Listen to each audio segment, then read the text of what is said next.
दोस्तों नमस्कार।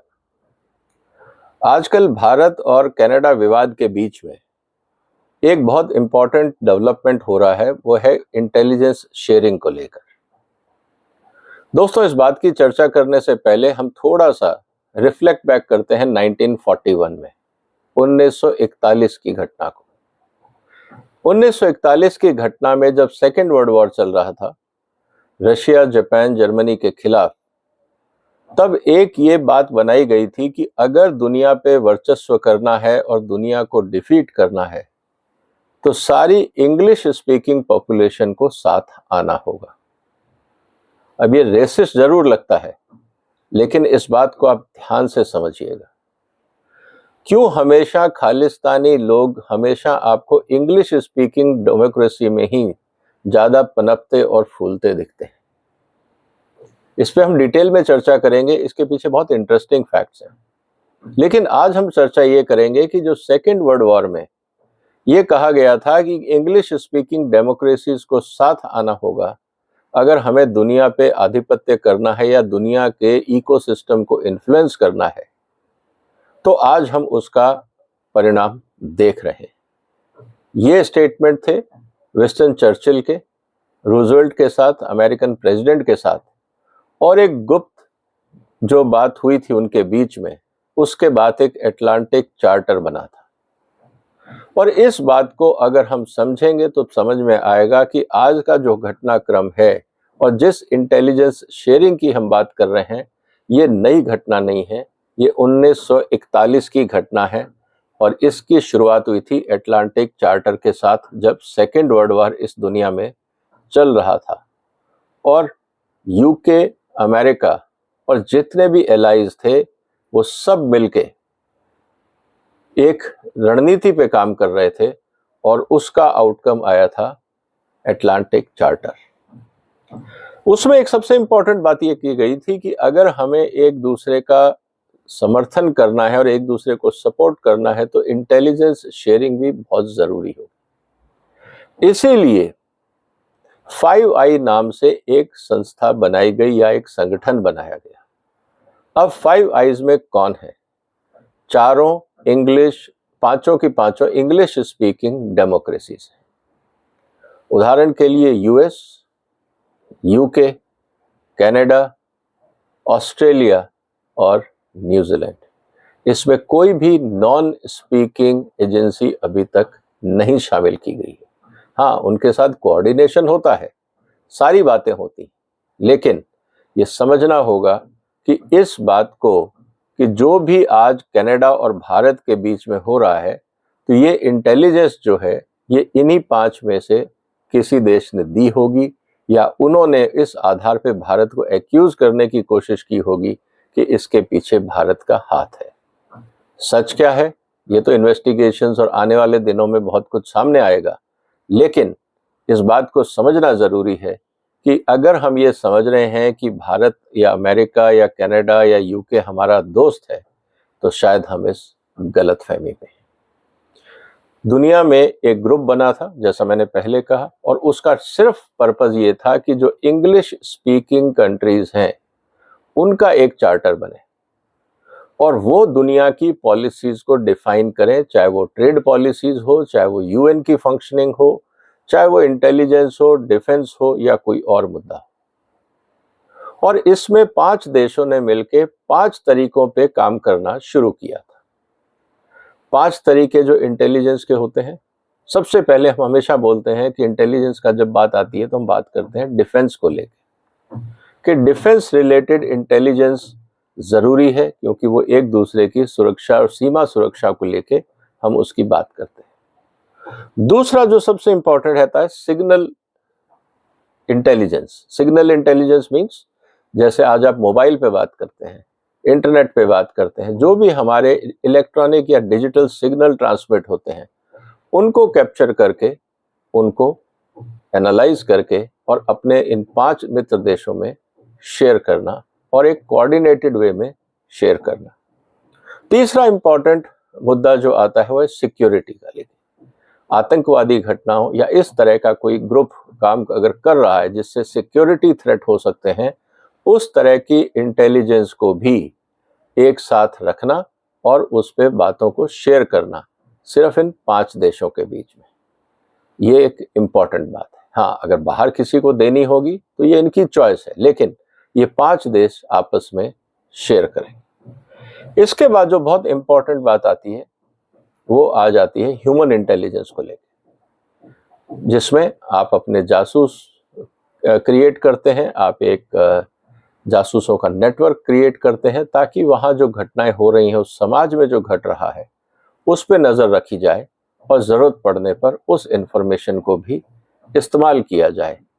और ह्यूमन इंटेलिजेंस बहुत बार आतंकवादियों और बाकी जैसी घटनाएं जो हमने देखी हैं उसको पकड़ने में भी कारगर हुई है।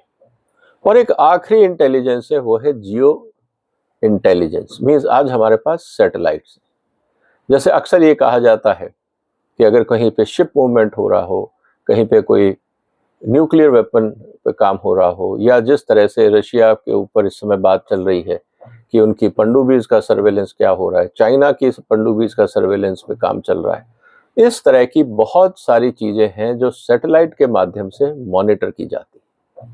जो मूवमेंट्स हैं, जो डिफेंस मूवमेंट है, आपने देखा होगा काफ़ी समय पहले रशिया के टैंक्स का मूवमेंट भी सैटेलाइट्स के माध्यम से ट्रैक करके यूक्रेन को बताया गया था।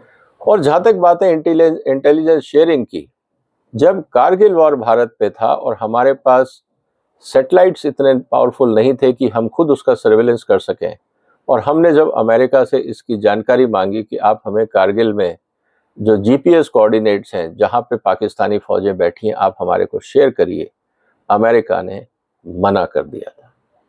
तो इसका मतलब ये है दोस्तों कि अगर हम इंटेलिजेंस शेयरिंग की बात करते हैं कि हमारा कोऑर्डिनेशन है अमेरिका के साथ या बाकी किसी देशों के साथ, ये ज़रूरी नहीं है कि सारी जानकारी आपको दी जाए। दूसरी बात जो समझने की है कि जो 5 आइज़ हैं इसमें सिर्फ इंग्लिश स्पीकिंग डेमोक्रेसीज की ही जगह बनी हुई है।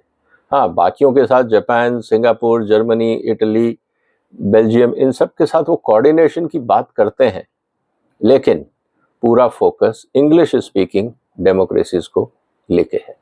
अब सवाल ये है कि क्या भारत इंग्लिश स्पीकिंग डेमोक्रेसी है?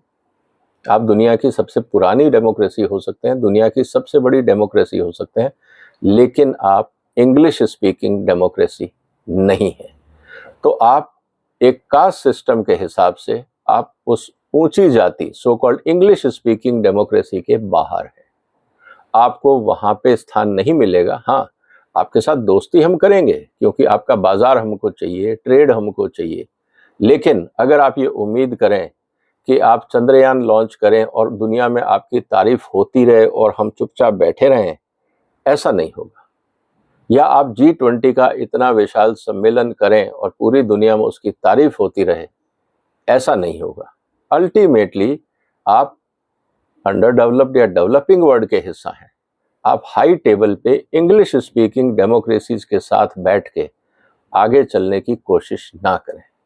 खालिस्तान का मुद्दा तुरंत G20 के बाद उठाने का एक एजेंडा ये भी था, क्योंकि उस समय चंद्रयान और उसके बाद G20 back to back Bharat की लगातार सफलताओं के कारण जो वेस्टर्न पावर्स पे प्रेशर बन रहा था, वहाँ के जनता के बीच में भारत के प्रति एक जो सहानुभूति और एक जिसे हम कहते हैं इमेज बिल्डिंग की एक्टिविटी हो रही थी, उसको रोकने का सबसे अच्छा तरीका ये था कि भारत पे इस तरह के गंभीर आरोप लगाए जाए।